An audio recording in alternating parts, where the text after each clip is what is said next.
Welcome to the Bringing Business to Retail podcast, where I, Selena Knight, share strategies, interview retail revolutionaries, and delve into the minds of e-commerce experts to help you grow a profitable, independent retail or e-commerce business. If you're stuck in a rut, or if you feel like business is way harder than it should be, or you've overachieved all of the things that you've set out to and are wondering what to do next, or how do I even make this better? I know that you're going to love today's episode.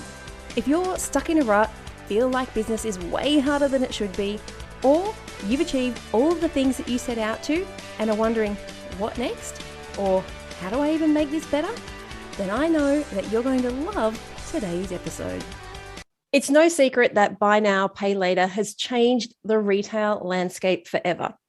But most retailers see it as just another payment gateway, like PayPal or Stripe, but one that costs more. So, is there a way that you can create a win-win? A win for your customers who love using buy now, pay later, and a win for you, the merchant, who, let's be honest, has to absorb these costs. Today, I've got George Bland from Klarna on, one of my favorite buy now, pay later providers, to talk about how you can leverage your relationship with the buy now, pay later payment gateway providers. Hey, George. Good morning. How are we doing? Good. Tell us, for those who are listening, tell us a little bit about Klarna, where I feel like everybody's heard about Klarna, but just in case there are people listening who haven't, tell us, where is Klarna located and what are some of the offerings that you've got? So Klarna has been about in the payment space since 2005. So quite a long time now. Headquartered out of Sweden, so originated in the Nordics, and now spans across or offers different payment solutions and different shopping solutions across 20 different markets. And the way that we work is we look at the different markets that we're operating in and offer different products, some that incorporate buy now, pay later, some from a financing perspective, some just straight from the ability to pay instantly, and look at which ones fit the needs of each market that we operate in. So if you are across so many different countries, with how many merchants have you got across all those countries? Do you know? So we operate with over 250,000 merchants globally, and have around 90 million shoppers using Klarna across the globe. Congratulations. So with that many people, with that many merchants and that many customers and consumers, you guys must have a lot of data, right? On how customers shop in different markets, how much they spend, what their average order value is, all those sorts of things. Yeah, it's one of the I'd say the points that we leverage when partnering with our merchants, because essentially for us, what we look at and where we've been so successful is actually having that partnership with each merchant that we bring on board, understanding where they're currently at, what it is that they're currently doing in the market, what vertical, because within each vertical you're gonna see different average order values. You're going to see different needs of what each business is looking to achieve in whether it's the next 1, 3, 5 years. So we work with them on that to see what is it that they're looking to achieve, where is it that Klarna can help, what is it that it would be the payment method that is best suited to their customer base, and how can we help them increase whether it's their average order value, their sales conversion, because what we see from that is that when there is an alternate payment method on the website, and there's that messaging across the whole checkout and from the product page, the home page, is that understanding that you've got an alternate way to pay, preferably through Klarna. It gives customers that increased purchasing power. They see that they've got an alternate way to pay. They know that, look, I can pay in this way. I know that Klarna, you can split it in installments, whether you're in the UK and it's paying in 3 installments, or in Australia or the US, it's 4 installments. Or if it's something of a bigger value, I know I can split that cost using Klarna. So it really helps them drive through the checkout. And then the way that we look at that and the correlation we see there is an increase in the average order value, because customers are willing to spend more or put another product in a basket, knowing that they've got an alternate way to pay. I think that's probably one of the biggest things that I've seen. I've been in retail and e-commerce almost as long as Klarna. And so back in 2005, I mean, e-commerce wasn't even a thing, right? Like it was, but we didn't shop online as a general way of shopping. And I just think the fact that you've been through that entire inception, and I have to joke that I was on a big brand jewelry website not long ago, and they had mentioned, we're forefathers of the e-commerce industry. We have been online since 2014. And I was like, oh, that's about 8 years after I was. And so this, to me, having been through all that process, and I'm sure we're just talking about data, I'm sure you, Klarna as a whole, and both you yourself have seen how different things can be in 6 months rather than even 6 years. And what's happened just, I think, in the last 2 years, in my opinion, COVID has sped up our getting things out to the market. Like there's been this urgency to get things out, like just get it out there. We can fix the bugs, we can fix the tweaks. I love that you guys use your customer data to actually work with your merchants to find out which part of the customer journey they need to, I guess, focus on, the one that they need to tweak to get more sales. And so with that in mind, is there anything that you've potentially brought out or you've pushed into the market to be able to help merchants leverage COVID? From a COVID perspective, I guess it's been quite difficult. There's been nothing from an exact sort of product or sort of pivoting tool. Here in Australia, one thing that we've leveraged at the moment with our partnership with CBA around that SMB space is looking into that and how people are affected, and looking to, I mean, the buzzword that everybody's kind of used over the last year is pivot, right? And how they're doing that, and how do you pivot? How do you change? And through COVID, there's been a huge focus on those that maybe don't have that online presence and online offering. And that is now a focal point, given the position that we're in. People aren't out on the streets, you're not shopping in store. And it's how do they get to that? So with CBA, we have actually launched a little campaign at the moment where for 6 months, if a merchant is a CBA or banks with CBA or CBA customer, they get for the first 6 months by offering Klarna and us working with them on the website and ensuring everything's sort of perfectly done there. They've got 6 months free processing. So that actual clip of the ticket that we take, which is the only fee that we do take from the merchant side, we've taken that away for those first 6 months to work with them and help them build and help that sort of growth and give them that bit of a boost, given that, especially here in Australia and I'd say now globally, buy now, pay later or pay later services are becoming more prevalent on the checkout. People are using them more. It's more common in the way that people are shopping. And I feel like it's an expectation now, isn't it? Yeah, it's that first thing of, if you are to create a website or you're starting out on a website, it's, what do I need? Where is it that people are shopping? How are people shopping? What is my demographic? Who are my customers? And from that, and now more than ever, BNPL or pay later is now covering sort of every single vertical and every type of customer, because everybody does know about it. Everybody knows the ways of using it from those sort of pioneers within the space. And it's something, as you said, that kind of is required there to give customers that alternate offering or alternate way to pay, which helps them get through that checkout flow. That relationship that you just talked about building with the Commonwealth Bank, where merchants get 6 months free, this is the stuff I love. This is why I love working with you guys, because you actually seem to care. It's, you know, when you go to a bank and you're just another number. We won't even start with my latest banking efforts to try and get my new card. But it was literally like a number, just felt like a number. And I truly respect the fact that you care about your merchants. So for people who are listening and who have never actually considered that they could have a relationship with their pay later provider. Because let's be honest, if you've dealt with PayPal, trying to talk to them, doesn't happen. You tried to talk to Stripe, it just gets more confusing. You guys are actively trying to promote yourself as part of the customer's business, someone who's going to push the business forward. So for people who are listening, how do you approach that? Because when you've had those experiences with big companies, whether it's banks, PayPal, Stripe, there's this kind of fear and hesitation. How do they reach out to someone like you and say, you know what, I would love to know more about that. How can I implement these things that you're talking about and have a relationship with you guys so we all win?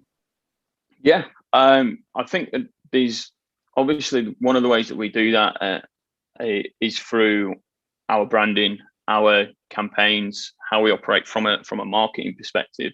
Is that it is something we see ourselves, and one of our sort of quotes is that we are that brand for the new generation of shoppers. But that's also can be applied to merchants as well, if that we are something different. The way that we brand, the way that we market, it's not like your traditional bank. Even though Klarna actually holds its own banking license, we're not like the norm.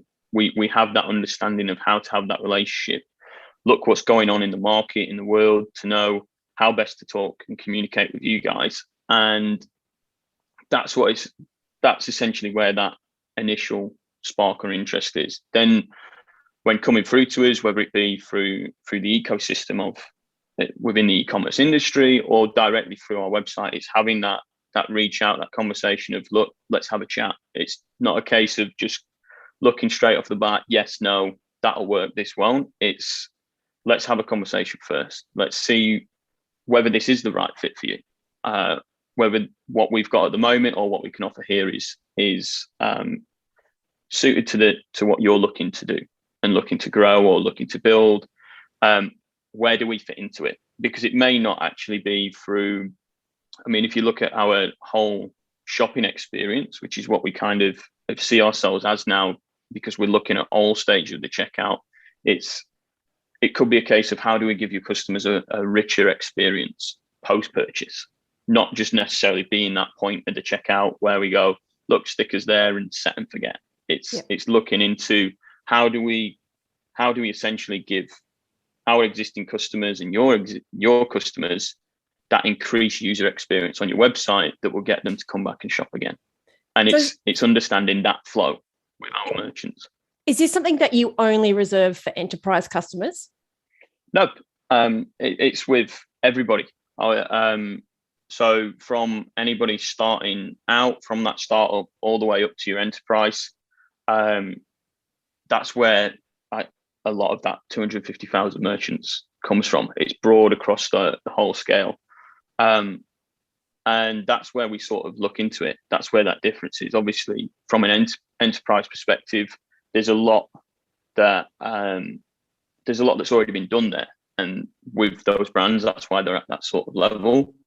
But that doesn't mean that we still work on what they're looking to achieve. From an SMB perspective or mid-market, it's looking at other factors of where we can support. Is it that you want to go into another market? Is it what are those little things that you're looking to achieve right here, right now, that we can support you with? And that's where the sort of differentiation goes across that whole breadth of from SMB all the way up to your enterprise. So you mentioned there going across to another market, potentially overseas. And let's be honest, it's a global market now. You said you had 90 million end consumers, 90 million shoppers, shoppers using Klarna, yeah. If someone already has Klarna or is thinking about putting Klarna into their e-commerce system, how do they leverage those 90 million people and those international customers? Is that something that you can actually help them with? Do you find that merchants who put Klarna in place get more international orders? So it essentially depends on their setup on the platforms that they're operating on, and then looking at how we can work with each market. Because so if you take, I think in the US, we've just hit 20 million shoppers in that market. In the UK, we're at 14 million. So it's dependent upon where they're looking to go. But what we actually see from that, and the plan for us is to give that enablement of every single market. If you add Klarna to your website, whether I'm shopping in Australia, whether I'm shopping in the UK, Germany, I could shop at your site and use Klarna. That's for us is that end goal. But with that, it's tapping into those markets. So a lot of what we see here in Australia is where's the next market, or where you see most of your sales from, coming from an alternate market. Then it's where can we help you with that? So predominantly we see the US here, or what I've seen. And with that, it's then right, we can help you tap into that, because instantly within there, you've got Klarna shop, you've got a larger market where Klarna is a bit more prevalent within that market. So the customers know how to shop, how to use us. And you see that instant sort of uplift straight away. And what we see globally is that shoppers who have used Klarna and are familiar with Klarna tend to look elsewhere. They look for the pink badge of, oh, I've used Klarna at this website. It's on here. I didn't even know. Right, I'm definitely going to use it. And you actually see 60% of your new customers are existing or have shopped with Klarna elsewhere. So it's having that power to leverage into that by going global and understanding that this is your next step, and we can support her. To me, it's kind of a no-brainer. Like, we spend so much money on customer acquisition costs. Why the heck would you not leverage somebody, a partner who already has tapped into that market? And I mean, essentially getting this for free, right? You add your fees onto the transactions. But now if I want to go into the US, I have 20 million customers that you can put my brand in front of at no extra cost. I mean, why people wouldn't want to do that is beyond me. So if somebody wanted to do that, whether that's here, like in the country that they're in, or to go global, can they actually work with you to create a promotion? Yeah. So we have, I mean, the way that we work so we have a lot of global campaigns that go on, and those focus around different things, whether it's brand awareness, whether it's actual the products, the usage, and these in the past have been with the likes of celebrities like Snoop Dogg. Lady Gaga was involved with one. The most recent one was with the rapper A$AP Rocky. And what we then do is we tailor that down into each individual market, of looking into how we can support there.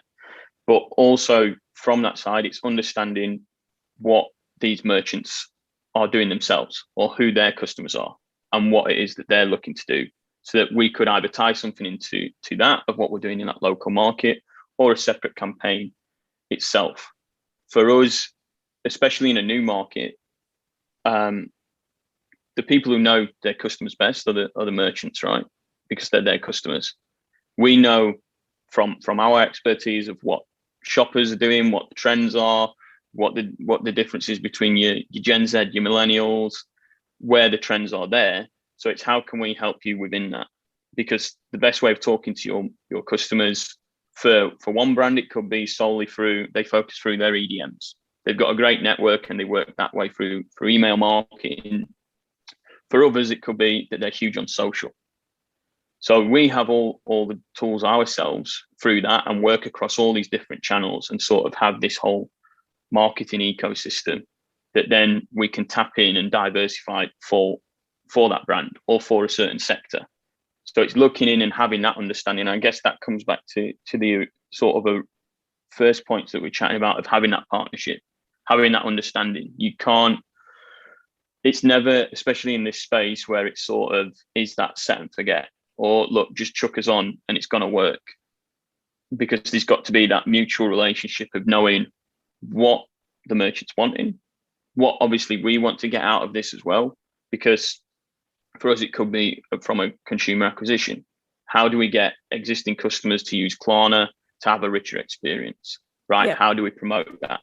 How do we look at that? How do we give the customers and give your customers from a merchant perspective, that understanding there?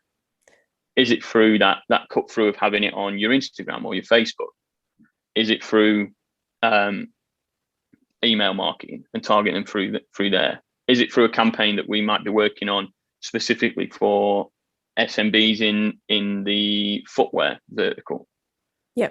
And it's having that relationship to get that understanding. I think too many merchants, especially ones who we call them underpaid, overworked shopkeepers, when they're working in their business constantly and they don't take that CEO look at their business, they don't get to leverage these kinds of offerings that they have. They see the Klarna email come in, opportunity coming up, delete. I don't have time for that. But the people who actually take charge of their business look at it and say, what would I need to do to be able to get to those customers, or to gain this big share of customers? And one of the things you just said then was this win-win. So I don't think anybody listening here has ever thought, I'm going to go up to my pay later merchant and see what promotion I can do for them to get them more customers. And that's because my thoughts are they're worried about the fees that come out. It's an outgoing, but actually I see that as a marketing expense. If we can bring more customers in to use your service, we get to leverage, or I've used that word leverage about 42 times already today. We get to access this great big market. And it really is that, I don't know, what's the phrase? A rising tide lifts all the boats. Not the wrong phrases. But imagine if all the merchants are doing that, you go from 90 million shoppers to 120 million shoppers. And now I've got access to another 30 million shoppers I never had. Yeah. And it works what you said around that sort of merchant or business owner that's always in and about, or just focusing on, because it is hard. It is. And it works the same way for us. We can't help every single merchant of that 250,000 that we're operating with to do a campaign with every single one of them. So it's working on, but having that understanding, at least by having that conversation, that you're at the forefront. You're better off, those who don't say anything or just sit back and go, look, I'll leave that.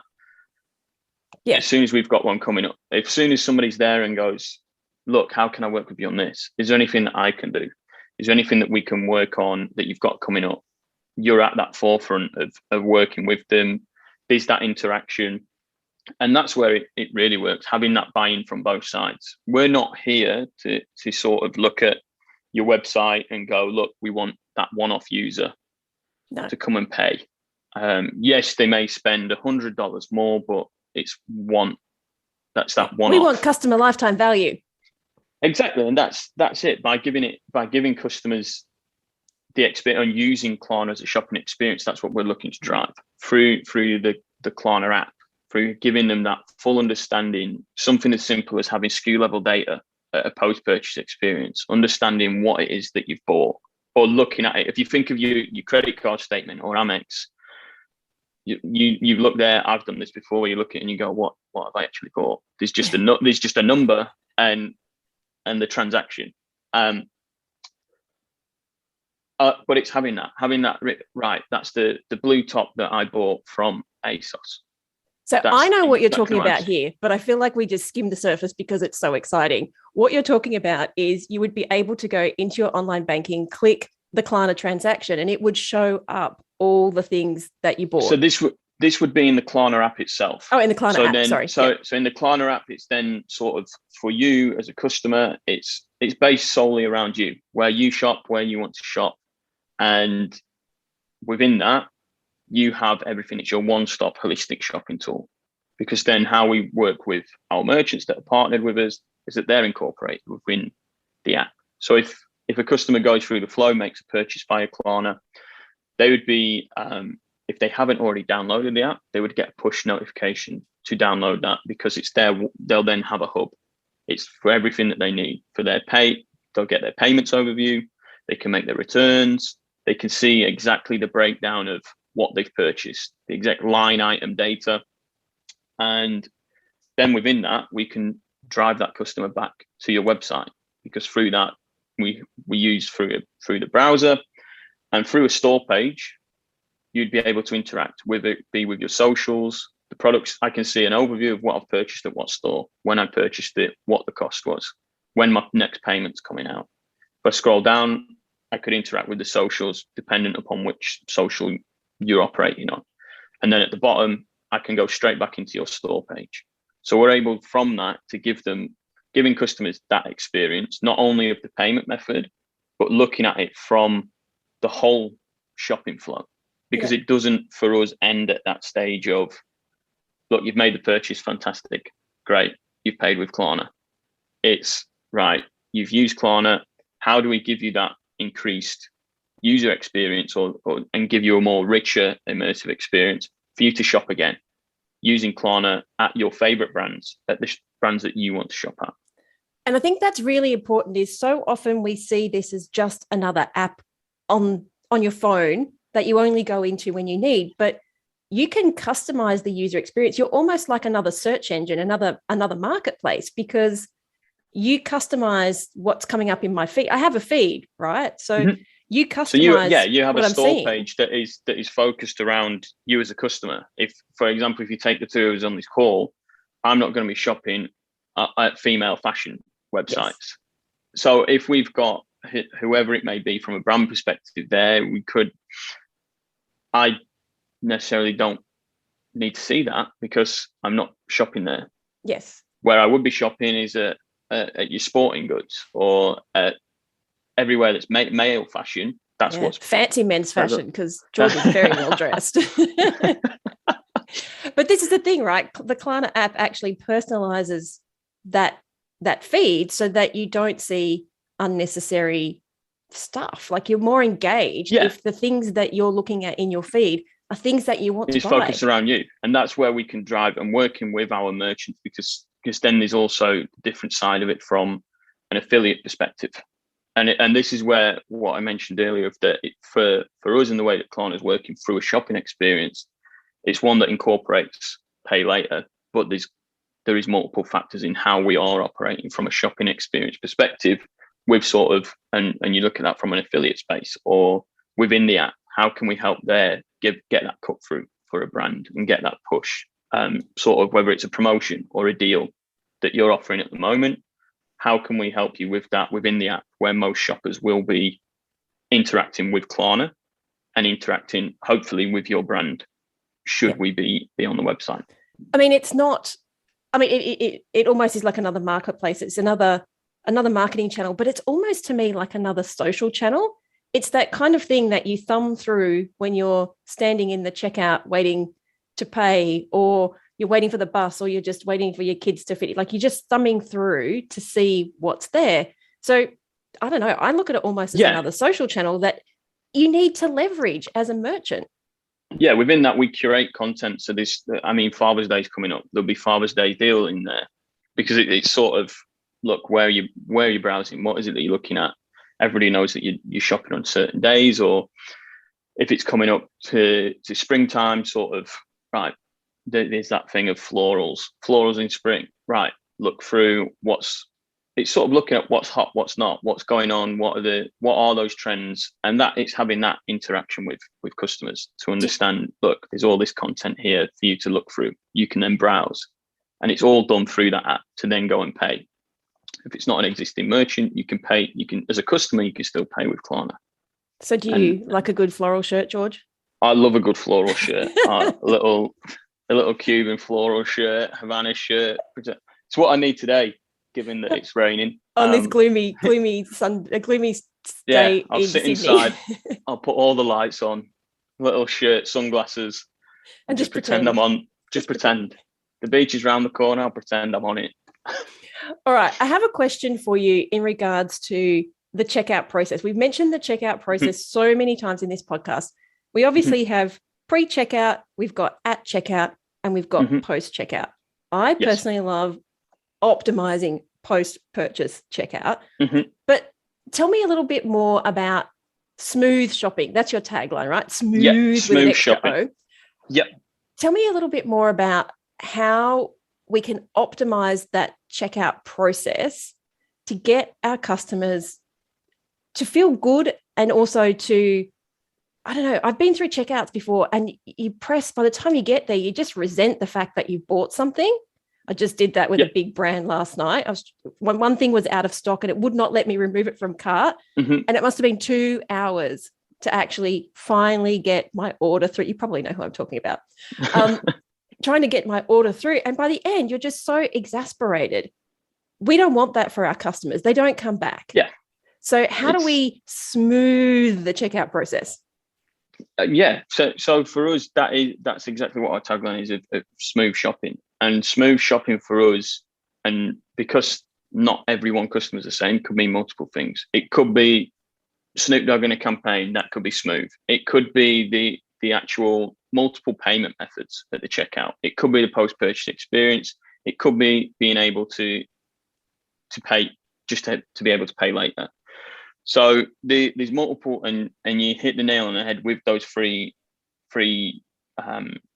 stages of pre-purchase, at checkout, and post-purchase. For us, the whole premise of shopping is it giving you that increased user experience is around making it as frictionless and hassle-free as possible. Yeah. Right. Because nobody wants to, as you just mentioned, you don't want to be sat there ticking through, looking at different things, then going, and I've mentioned this to you before, that and ah shopper who sits at the product page and goes, oh, should I do that? Or we add it to cart and then we get to check out and go, should I really get that? Yeah, you add it, not get that? And you've got that there. And that's then, as I came back to, giving customers that understanding, to which we provide merchants with the assets to, of having an understanding of Klarna or Klarna's presence throughout the whole checkout, whether it be homepage, product page, through a banner, giving customers that understanding, even at top level of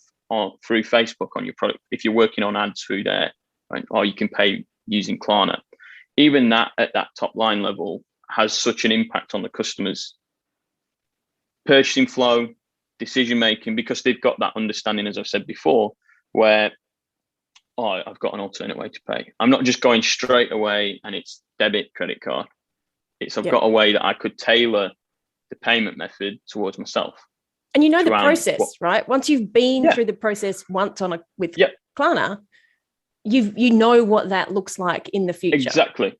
And that is what one of the premises is that it's how do we get you as a customer from A to B, from product page to checkout, in a simple, hassle-free, frictionless way as possible. If you're an existing Klarna user, your details are remembered. So it's there. It's making that making a 5-step checkout into a 3-step checkout of click through, existing, tap, and I can pay with Klarna. And it's looking at that across all the markets. Here in Australia, with the paying 4 installments, you've got to enter your card details. So yes, there's an added step to it, but it's making it as, even from our sort of iframe or hosted payment page, it's making that as user friendly. So whether it is that you're on your laptop, fitting the screen, I'm able to pay, I can enter my details. If I'm on the go, I'm on my phone, it's again fitted to the iframe so that I can enter those details easily. Because there's nothing worse than If I'm on my phone and I have to type in my credit card number, does the numbers button on my keyboard automatically load? So the numbers itself should come up straight away, not your whole card, but it makes it that bit easier for you from that iframe perspective to enter your details. Drives me insane when I have to navigate to the numbers on my keyboard. It's little things, right? It's something maybe somebody wouldn't come up with when you ask them. But that's it. It is those little things that you look at and you don't sort of realize. And if you can take a second off your checkout process, you don't realize how good that is. Oh yeah. I'm a lazy shopper.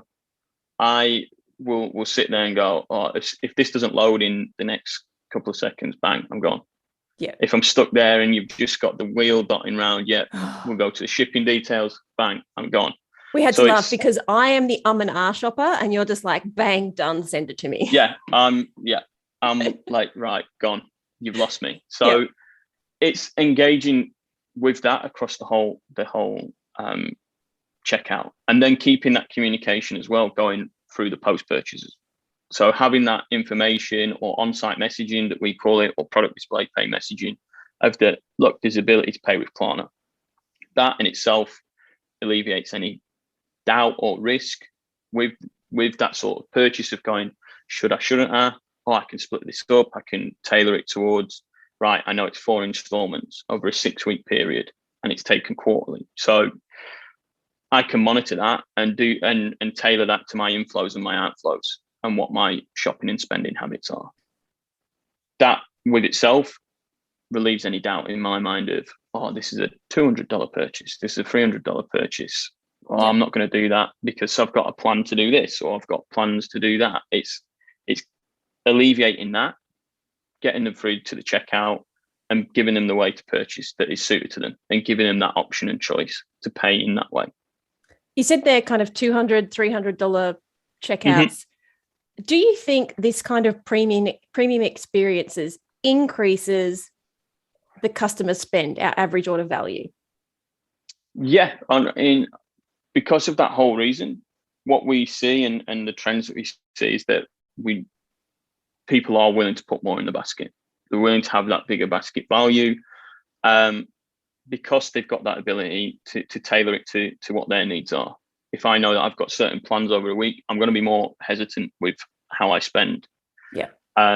So giving them an ability to pay in that way and tailoring it to, as I said, their inflows and outflows, customers are willing to spend more. It's not necessarily solely from that buy now, pay later of paying little amount or just tap and go. It's more considered purchases, and that's where we can support with that, of giving that uplift from what, and looking into what is your standard average order value on debit credit card. Right, here is, and we can project, oh, look, this is what we think it would be through Klarna. If it's you want to increase that, how can we help you increase that? If we're not hitting those targets, how do we work with you to give that understanding? And that goes back to that the original point that we're making, or at the beginning, around having that relationship with the merchant, looking at that data of knowing, right, this is what your average customer spends, here's what a Klarna customer spends. Here's what the trends that we're seeing, that this person's shopping 2 or 3 times at your website as opposed to them just shopping once sporadically with you. Yeah. They're looking at different, and having that relationship is then where we see the success with our merchants. I think that for me, when it comes to increasing average order value, there's a couple of things I put into it. One is I will buy more if I don't have to pay for shipping. I hate paying for shipping, but potentially I didn't necessarily need that extra thing, but the fact that I'm paying it off means if I needed it in 3 weeks, I don't have to pay shipping the next time around. So like, it does allow you to like project your purchases and kind of lump them together and do those bigger average order values, rather than maybe not coming back, because then you were only going to buy a $60 thing and then you're going to have to pay for shipping. So then I'll just go somewhere else or I just won't buy it at all. Yeah. And that's it. That's the whole premise of it. It's for us, it's looking at you as a customer on your favorite merchant's website, and the whole premise of Klarna is, and the goal that we're looking to, because we've got multiple products in the different markets, it's eventually you shopping using Klarna and paying in the way that's suited to you. If it's that you want to pay now and pay instantly, and you do that, and you're still getting that richer immersive experience by using Klarna. If it's that it's a higher ticketed item and you'd want to pay via finance, if it's up around a $2,000, $3,000, $4,000 order, or it's in the furniture space, you can pay with Klarna using that financing option. So it's looking at that from the customer's needs of what works best for them at that moment, at that time, and we can facilitate that payment method for them to pay and have that richer, smoother shopping experience, but paying in a way that is suited to them and that is tailored to their needs, their inflows, their outflows. Because I may not shop in the same way that you shop. We don't have the same inflows, outflows, nor do we have the same shopping habits. Yeah. Or maybe we do. Given that I know you're a shopaholic and I am. But it's looking into that, because not every one customer is the same. So tailoring it, of just having this sort of one solution fits all, doesn't always work for everybody. And that's then where Klarna, I would say, has been quite successful across the multiple markets, having those 250,000 customers and 90 million shoppers, because it's understanding the needs of those shoppers, of what works best for them to get them from point A to point B. And to point give C, them which that. is coming back again. And point C, and coming back to shop again. And that's really what we look to do from, I'd say, having a relationship. It's sort of, with Klarna, is two-pronged. It's one, looking at the customer perspective, and then from a merchant perspective, and how do we connect those three dots of, well, these existing Klarna customers and there's you as a merchant. How do we bridge the gap between existing Klarna customers and you as a merchant? And how do we create your existing customers as a merchant to become Klarna customers? And have that, for us, it's a mutually beneficial partnership. Yeah. And that's what I look at it too. It's funny. Someone said to me the other day, oh, we're going to get buy now, pay later, but the fees were 5-6%, whatever it was. Yeah. And I was like, I would pay 6% to get an order. Like it's a marketing cost, in my opinion. The fees perspective is a huge thing, and always it's right. Any business owner would look at that, and anybody who's running it, anybody from a finance perspective looks at it and goes, "Oh my God, that's a huge fee." And those fees do vary, right? But it's not always. I mean, if you look at it and go, "Oh, I want the lowest fee possible," that's great, having the lowest fee possible. What are you doing with that? And that goes back to that set and forget. Yeah. If you've got it for free, you could just put it there. There's no skin in the game, right? It doesn't. Yeah. No. Free doesn't necessarily make you money. I mean, exactly. And for us, it's looking at it. Well, that's from a Klarna perspective, for a merchant, that is the only cost that there is. Yes. And you will only ever be charged that cost, if a customer checks out using Klarna. From an integration perspective, there's no costs from our end. There's no monthly fees. There's no setup fees. So it's working with, and that it all ties back to that relationship piece of that. If you've got that relationship with the merchant and us as a vendor, as that provider, that's where you then have that understanding of how you guys are working and how we're working and where we can work together on this. That's probably the biggest reason I asked you to come on the podcast, is because there's so much, dare I say it, ignorance around how to, like, what it costs to attract a customer, what it costs to acquire a customer, what it costs to keep a customer. And too often people just see that as an expense. But my argument is, well, one, you're probably going to get a sale that maybe you were never going to get originally, but you need to leverage this as much as and optimize the relationship to make sure you're getting something out of the fees that you're paying. And you guys offer that, but I suspect a vast portion of your merchants never actually take you up. Yeah, and it's sort of, and that's where at times you'll probably get somebody that will go, "Oh, look, you're not doing what you said," or it's this. But it's then having that understanding with them. Well, let's have actually a look through of the website instead of just going, throw your hands up in the air and I don't throw the toys out of the pram of, oh, right, this isn't working. I don't want.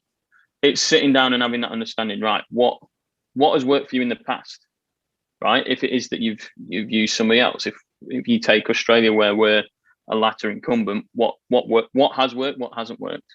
Yeah. Where can we fit in? And having that conversation, having that understanding of, well, how are you positioning things on your website? Yeah. Can we have a look at that? Are you utilizing, or are you stuck with, and then you delve into all these conversations, and it can link back to that business owner that's doing everything.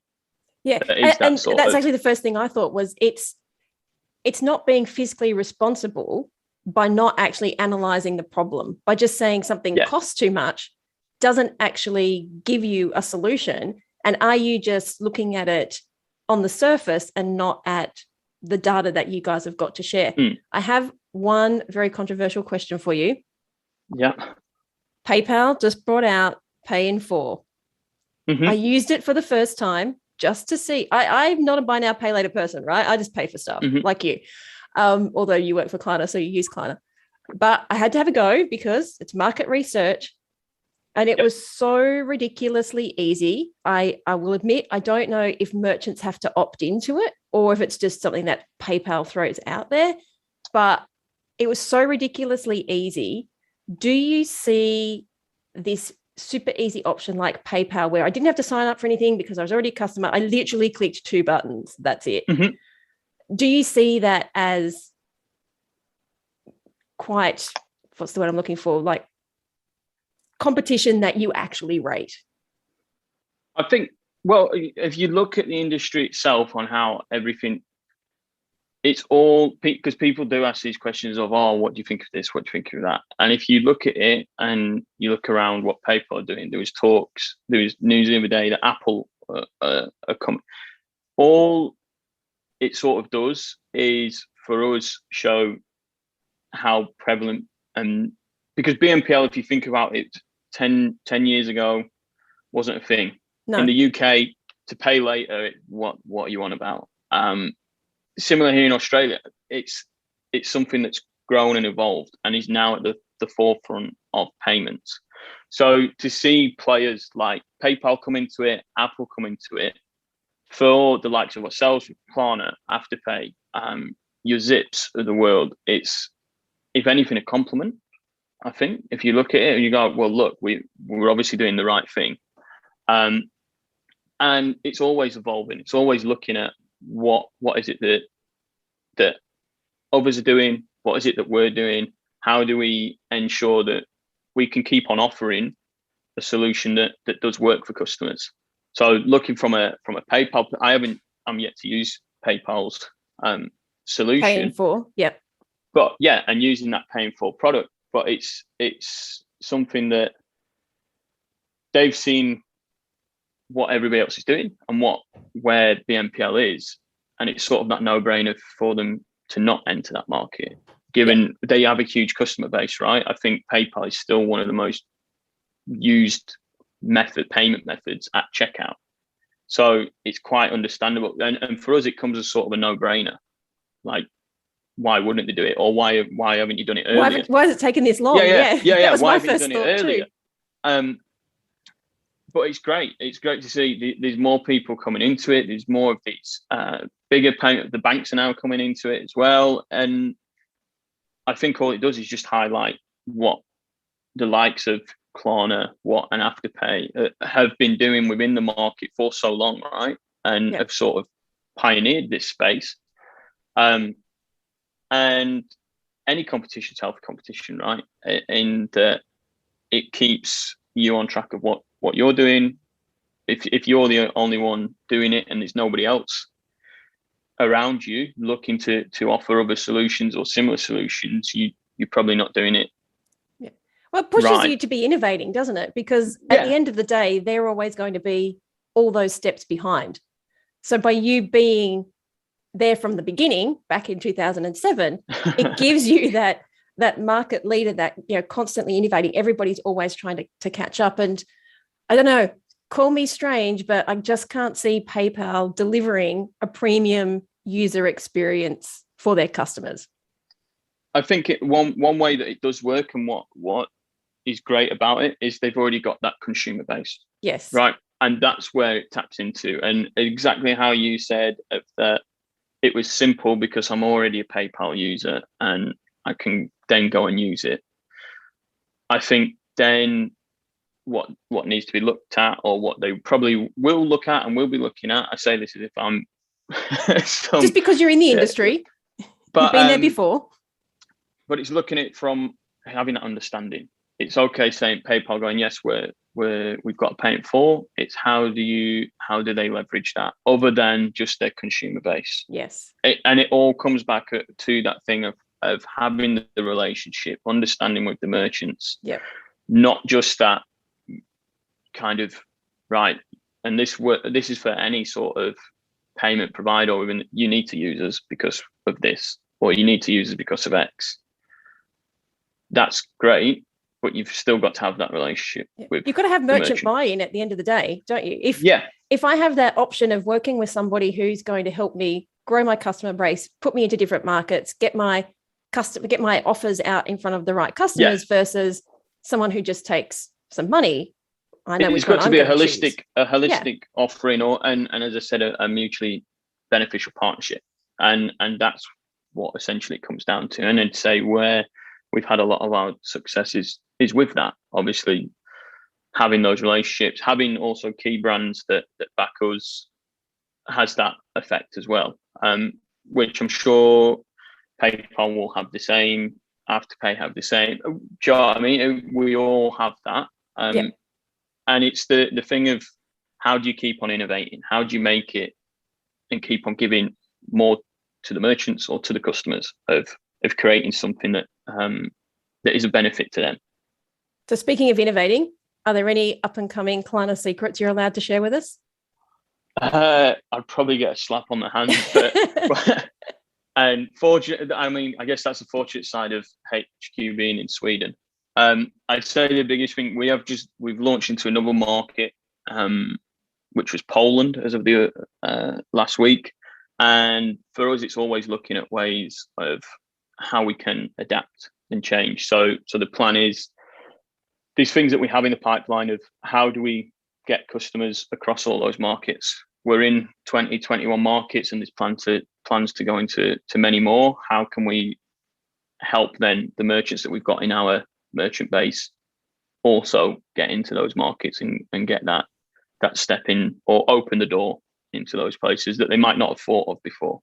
I can't say Poland was ever on the top of my list, but the fact that the fact that you've now mentioned it, it's now sitting there, isn't it? It's like, is there a market for whatever I'm selling in Poland? It's understanding that and having that, at least the possibility to open that up to a market. If for Klarna, if you through Europe, that's 12, 13, 14 markets that you can be tapping into. And it's thinking of that. As you just said, you might not think of Poland, but you may have that one shopper. You may have somebody that does browse your European website that you don't actually know is come from Poland. But because there's Klarna there as an offering, and it's offered within the Polish market or in the German market, Swiss market, they've seen Klarna. I know Klarna. I'll pay. I know how to pay. I know the user flow. I know what I'm doing. And you've got that customer. One of our team members, Vicky, is in the UK. And when I was telling her about the fact you were coming on the podcast, because she does our podcast booking, she was like, Klarna is a verb here. You Klarna something. Like, I'm just going to go to the shop. I'm just going to Klarna it. And I feel like it's like the epitome of branding and the epitome of your business when your brand name becomes a verb. Like, it's a doing word. I'm just going to Klarna it. I'm just going to Google it. So and it's great to see, because there was there's a running sort of joke of that anybody. I was at Klarna at the time when you have to repeat Klarna 4 times on a phone call and then spell it out. And spell it out. Yep. Yeah, and then spell it out. Klarna, and then you're wondering about your own pronunciation of letters, and so then to see it as I Klarna'd it, or I pay with Klarna. Yeah, it's great to see, and it's something that we're trying to push, obviously, in all markets, and have that same connotation with payments of I Klarna'd it. I use Klarna. I use Klarna for everything, and that's the goal for us globally. Well, to me, that's just a testament of how far you guys have built the brand. So if people are listening and they're thinking, you know what, I got to find out more about this Klarna thing. Maybe I didn't know it. Maybe I've thought about it. Maybe it's been out there, but I haven't quite gotten around the time to go and speak to somebody about it. How do merchants who are listening look at adding Klarna to their payment portfolio? I'd say the simplest way is to reach out via the website. Simple contact form of name, email address, website, and through that, one of our sales teams will be in contact via email, via phone call, whatever works best for the merchant there, to have that discussion and see what works best, what it is that you're looking for, how you're operating, what platform are you on, to have that understanding of how quickly we can get up and running, and where we can help you. And probably all questions that people don't think of before they submit a form for buy now, pay now, but you know what I'm saying? So have a think about that as you're filling out the form, because working with Klarna is different to working with other brands, and it's potentially a different way of doing business. So head on over to the Klarna website if this one has piqued your interest. And George, thank you so much for sharing how we can leverage a relationship with our pay later providers. No worries. Thank you for having me on. It's been a pleasure.